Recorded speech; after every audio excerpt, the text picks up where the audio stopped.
अंगनाओं में खेले बबुआ, तेरे के टुकड़ा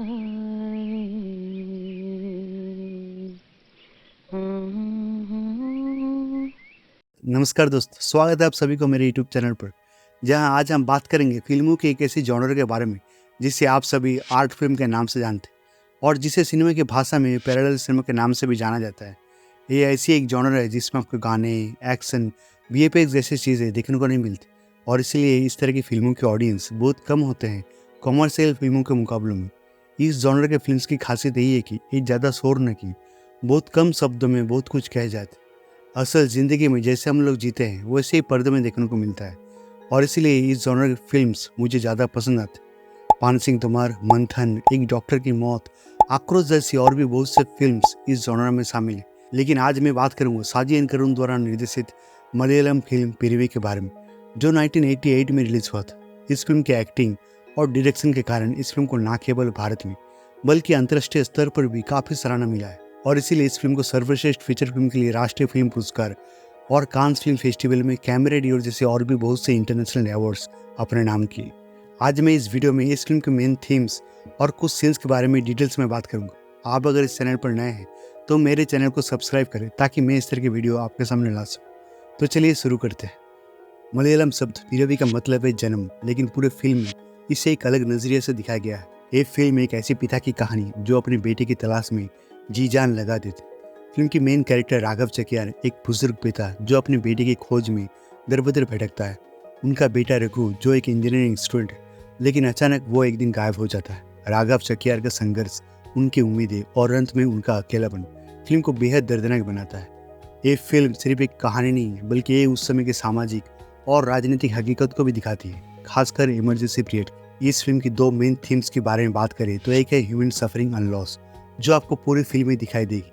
जब अपना कोई चाहने वाला खो जाता है तो लोग कितने दुखी और अकेलापन महसूस करते हैं, यही आपको राघव चकियार की कहानी में देखने को मिलेंगे। और फिल्म की कहानी की गहराई से वो दर्द आपको एज ए ऑडियंस भी महसूस कराती है। इस फिल्म की और एक अहम थीम है पॉलिटिकल रेफरेंस। ये फिल्म पॉलिटिकल रेफरेंस के हिसाब से बहुत ही महत्वपूर्ण है। कैसे सत्ता पर बैठे पावरफुल लोग अपने पावर का गलत इस्तेमाल करते हैं। ये दिखाता है कि जब कोई खुलकर अपनी बात करने की कोशिश करता है तो उसके साथ क्या हो सकता है और कितनी डरावनी हो सकती है। ये फिल्म हमें ये नहीं बताती कि कौन सही है, लेकिन ये दर्शकों को सोचने का मौका देती है कि उनके आसपास की दुनिया में क्या हो रहा है। फिल्म की शुरुआत गांव के एक शांतिपूर्ण दृश्य से होती है जहां सब कुछ शांत है और फिर राघव को दिखाया जाता है और चीज़ें बदलने लगती है। ये पहला सीन हमें प्रकृति की शांति और राघव द्वारा सामना की जा रही समस्याओं के बीच के अंतर को महसूस करने में मदद करता है।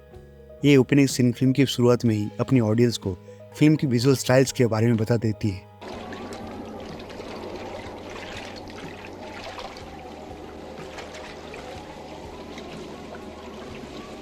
फिल्म की शुरुआत में एक सीन आता है जहां राघव चकियार अपने बेटे के लिए बस स्टॉप पर इंतजार करते हैं। इस सीन में राघव हर आने जाने वाली बस को ध्यान से देखते हैं और उनके बेटे को तलाश करते हैं। इस सीन में उस पिता के दिल का दर्द और आशा को दिखाता है जो अपने बेटे के वापसी का इंतजार कर रहा है, और ये इंतजार आपको राघव चकियार यानी प्रेम जी की आंखों में बहुत ही अच्छे से दिखाई देगी। साजी एन करुण ने इस सीन को लॉन्ग टेक शॉट में दर्शाया है जो दर्शकों को राघव के दर्द को महसूस करने में मदद करता है। इसके बाद और एक महत्वपूर्ण सीन है जहाँ राघव चकियार अपने घर में चुपचाप बैठा रहता है और अपनी बेटे के बारे में खबर की प्रतीक्षा करते हैं।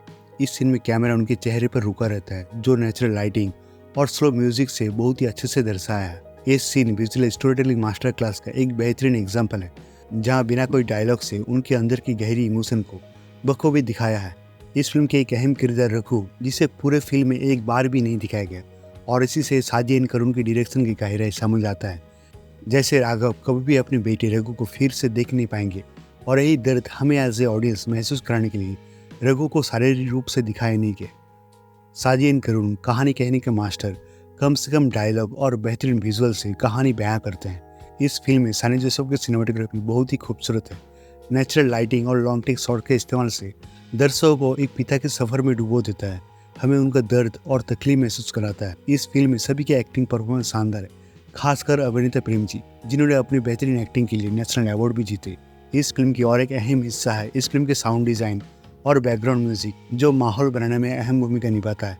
प्रकृति की आवाज़, पत्तों की सरसराहट, दूर से आते चिड़ियों के गूंजे और बारिश की बूंद की आवाज़, ये सभी कहानी में सच्चाई का एहसास लाते हैं, जो आपको और गहराई से इस फिल्म में डुबो देता है।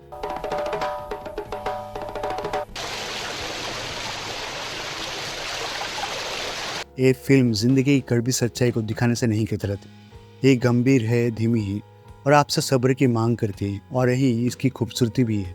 हो सकता है इस फिल्म की धीमी रफ्तार सबको पसंद ना आए, लेकिन जो अपने समय और भावनाएं लगाने को तैयार है, उनके लिए एक बेहतरीन फिल्म।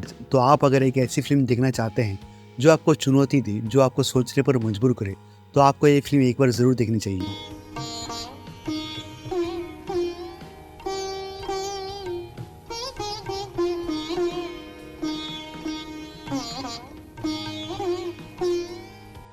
और अंत में मैं ऐसे फिल्मों की अवेलेबिलिटी के बारे में कुछ कहना चाहता हूँ। सबसे बड़ी समस्या यह है कि इनमें से कई फिल्मों की ओरिजिनल प्रिंट आज हमारे देश में उपलब्ध नहीं है।